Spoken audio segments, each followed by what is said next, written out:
ഞാനിന്നിവിടെ തയ്യാറാക്കാൻ പോകുന്നത് മാങ്ങാച്ചാറാണ്. അപ്പോൾ നമുക്ക് നേരെ വീഡിയോയിലേക്ക് പോയാലോ. ആദ്യം തന്നെ ചട്ടി ചൂടാകുമ്പോഴേക്കും അതിലേക്ക് നല്ലെണ്ണ ഒഴിച്ചു കൊടുക്കാം.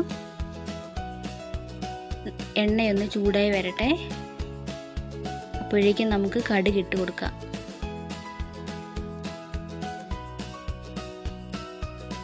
കടുകെല്ലാം പൊട്ടിയതിന് ശേഷം അതിലേക്ക് ഉലുവ ഇട്ട് കൊടുക്കാം. ഉലുവയെല്ലാം ഒന്ന് പൊട്ടി വരട്ടെ. അതിനുശേഷം നമുക്ക് അതിലേക്ക് വറ്റൽമുളക് ഇട്ട് കൊടുക്കാം.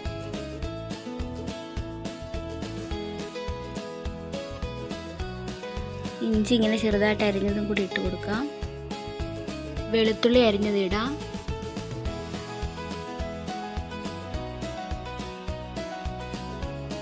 അതിലേക്ക് കറിവേപ്പിലയും കൂടി ഇട്ട് കൊടുക്കാം. എല്ലാം കൂടി നന്നായിട്ടൊന്ന് ഇളക്കിയെടുക്കാം.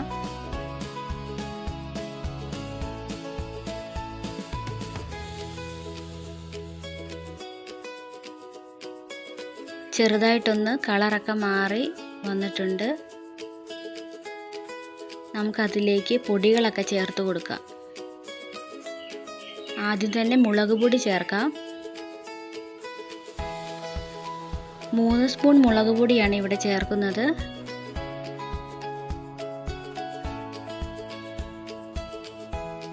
അതിനുശേഷം മഞ്ഞൾപ്പൊടി ചേർക്കാം.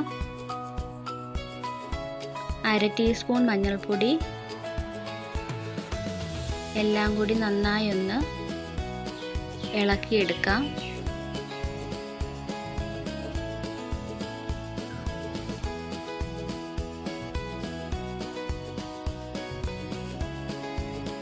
നമുക്ക് ഇതിലേക്ക് കായപ്പൊടി ഇട്ട് കൊടുക്കാം. അതിനുശേഷം കുറച്ച് ഉലുവാപ്പൊടിയും കൂടി ഇട്ട് കൊടുക്കാം.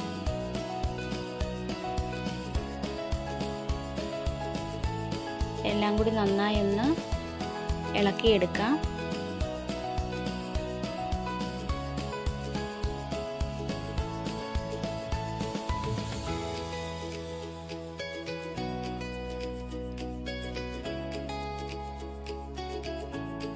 ഉപ്പും കൂടി ഇട്ട് കൊടുക്കാം.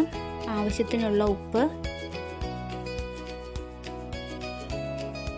അതിനുശേഷം നമുക്ക് വിനാഗിരിയും കൂടി ഇതിലേക്ക് ചേർത്ത് കൊടുക്കാം.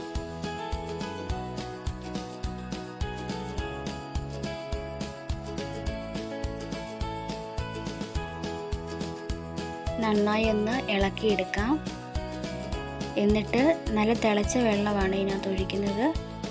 തിളപ്പിച്ച വെള്ളമേ നമ്മൾ അച്ചാറൊക്കെ ഇടുമ്പോൾ ഉപയോഗിക്കാവുള്ളൂ.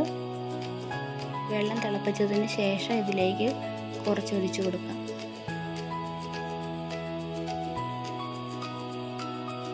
എല്ലാം കൂടി നന്നായി ഒന്ന് യോജിപ്പിച്ചെടുക്കാം.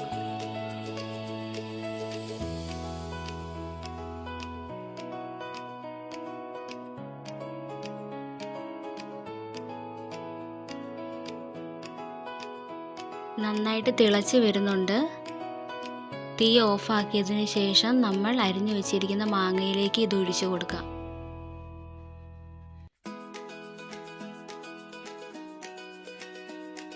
മാങ്ങ അരിഞ്ഞിട്ട് ഉപ്പിട്ട് ഇളക്കി വെച്ച മാങ്ങയാണിത്. ഒരു ദിവസം ഇരുന്നതാണ്.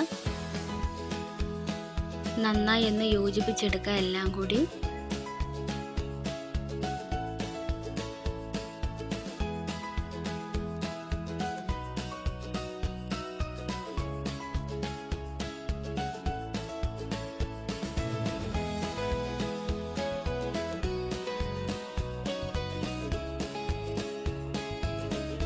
അങ്ങനെ നല്ല ടേസ്റ്റി ആയിട്ടുള്ള മാങ്ങാച്ചാർ ഇവിടെ റെഡിയായി. എല്ലാവർക്കും എൻ്റെ വീഡിയോ ഇഷ്ടമായെങ്കിൽ ലൈക്ക് അടിക്കണം. എൻ്റെ യൂട്യൂബ് ചാനലും കൂടി ഒന്ന് സബ്സ്ക്രൈബ് ചെയ്യണം. പുതിയൊരു വീഡിയോയുമായിട്ട് അടുത്ത ദിവസം കാണാം.